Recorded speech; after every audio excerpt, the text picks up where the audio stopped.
Hi! In front of me is Samsung Galaxy A10s, and today I would like to show you how you can change apps permissions on this device. First of all, go into Settings. Then you need to scroll down, choose Apps over here and click on the three dots at the top right corner. Choose Permission Manager, pick one of the options by tapping on the chosen one, like Location, and select one of your apps. I will go with Maps, so now I have to pick one of the options: Allow all the time, Allow only while using the app, or Deny. I will go with Allow all the time, so now when I go back, I can see that Maps gained access to my device location.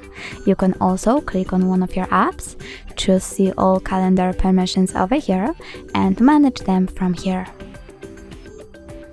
Thanks so much for watching. If you enjoyed this video, don't forget to leave a like, comment, and subscribe. Bye!